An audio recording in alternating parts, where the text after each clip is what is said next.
If you've been following my stuff on the internet, chances are you've already seen that Nyx video. You know, the one where the bonus percent numbers go like this, this, and this. But of course, good things never last. As the video started gaining more attention, apparently one of the devs at DE stumbled across it, and, let's just say, they didn't seem too happy about it. And so, as tradition goes on this channel, within 1 or 2 updates, that build was completely dead. And they even shadow-nerfed melee afflictions. These days, you can't stack them with Blood Altar anymore. But, with my never-ending passion for getting maximum results while doing minimum effort, today we're making yet another mind control build. And of course, I've found a brand new interaction to play with. Alright, let's start with the basics first. Mind control can be cast on pretty much any enemy in the game, except of course those with Overguard and CC immune units like Demolishers or Bosses. But somehow, in a truly magical way, it can be cast on Acolytes. The problem is, Acolytes scale their level based on time spent in mission, not on objective progress, which means they're pretty useless as your little minions here, and honestly, their damage isn't even that impressive. Now, the bonus damage starts at 750%. For the first 4 seconds after casting, any damage dealt to the mind-controlled target is converted into additional percent bonus. The formula goes like this. Damage bonus conversion equals 6% times damage to the power of 1/2.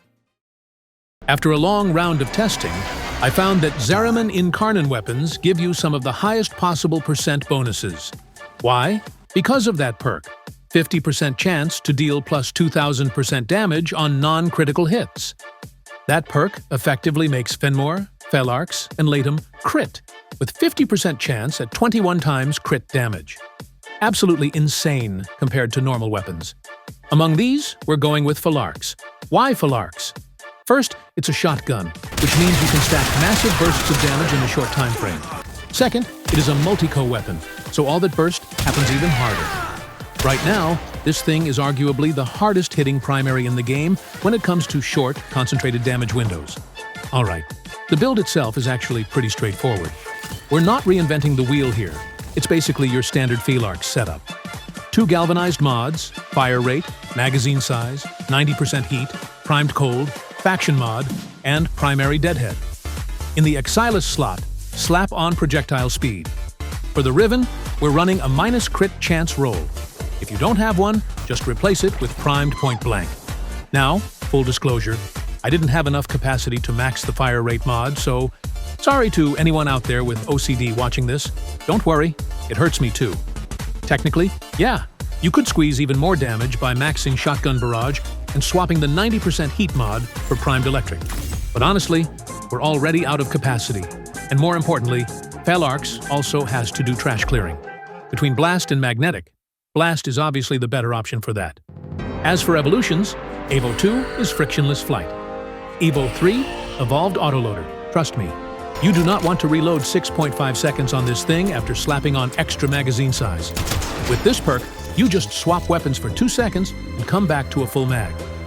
Mounting Momentum is irrelevant here since Mounting Momentum Synth Set Synergy got patched and is now completely dead.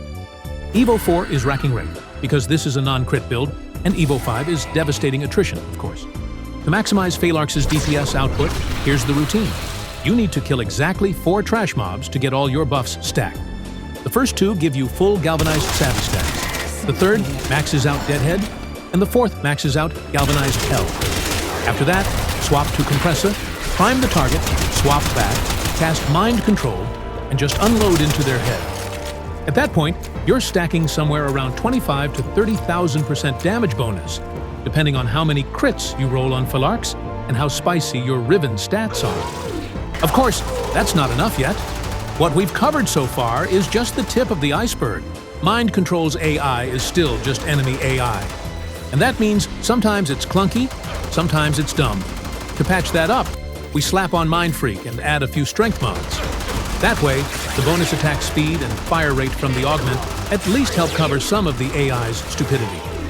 But here, good enough isn't good enough. We're gonna use Nova. Now, some of you are probably thinking, wait a minute, doesn't Molecular Prime only affect enemies? Well, hold on.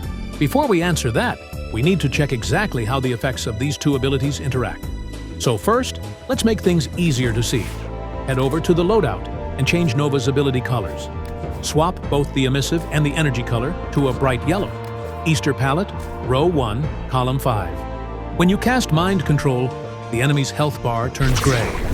You'll also see flashing grid-like squares wrapping around the target. That's the window where you can stack your bonus damage on the controlled target, plus a bunch of weird symbols floating around their head. After about 4 seconds, those flashing grids disappear, replaced by still that grid-like squares, but running from the target's head down to their feet. Now, on to Molecular Prime. When enemies are affected by Nova's 4, you'll notice random bubbles appearing across their body.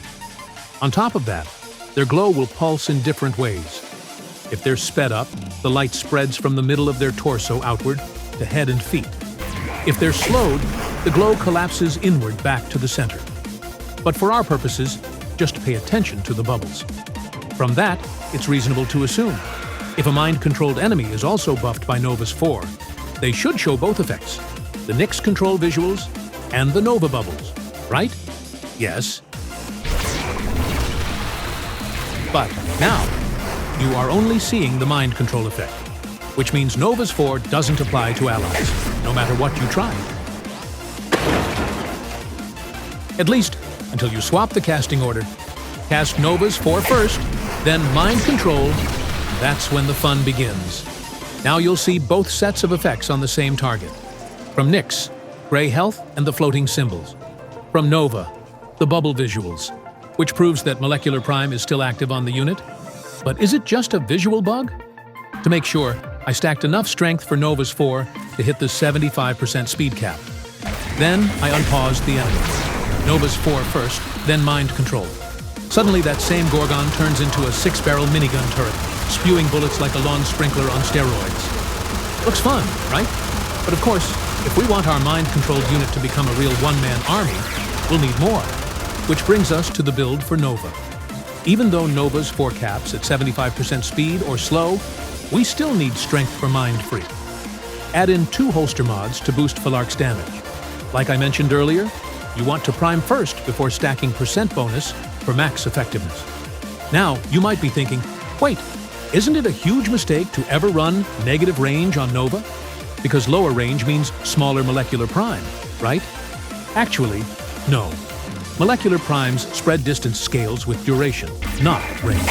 When you cast the ability, a circle expands outward at a fixed speed of 5 meters per second, unaffected by range or mods. Just like driving a car, same speed. More time equals more distance. So to expand molecular prime, you stack duration. Range only affects the explosion radius when enemies die, which isn't important for this setup. So the combo order goes like this. Get full buffs for Felarx. Press Nova's 4 to slow enemies down. Prime your target. Then speed them up. Cast Mind Control. Pull out Felarx and start blasting. Enjoy. For lower levels, you don't even need to slow enemies. But at higher levels, enemies hit hard enough to one-shot you. So pre-slowing them keeps you alive. And finally, of course, 5 red Tau shards in duration. And that's it. That's how you turn a heavy gunner into a level cap carry. If you've got more questions, drop them down below.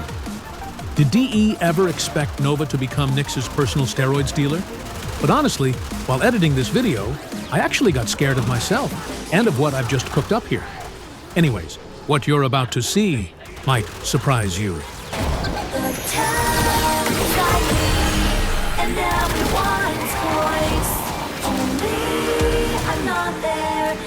Watching from afar, I can go home and press cards steady.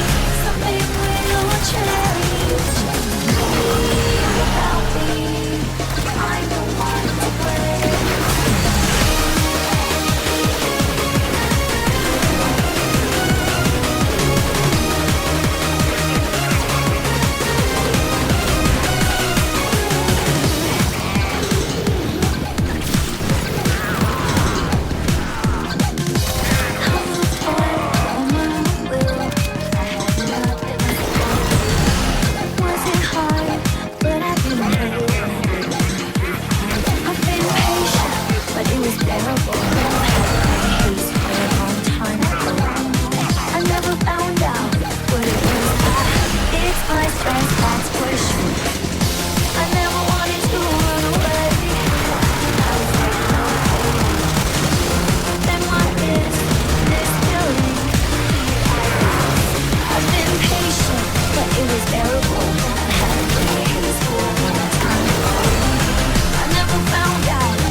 just a place I don't like.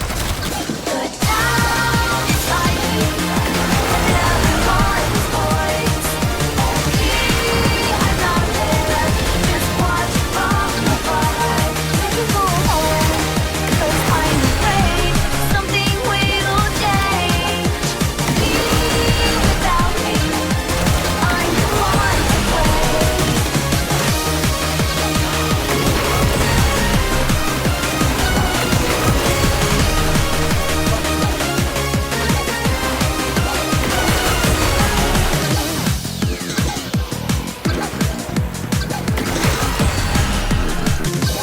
I'm not waiting. I already have the gift, just can't hold it in the box. I know all about it. No one can solve it unless I decide to do something about it. It's not even the case. I've been patient, but it was never home. I had to break these for a long time ago. I never found out what it was. I hate the alarm clock I chose.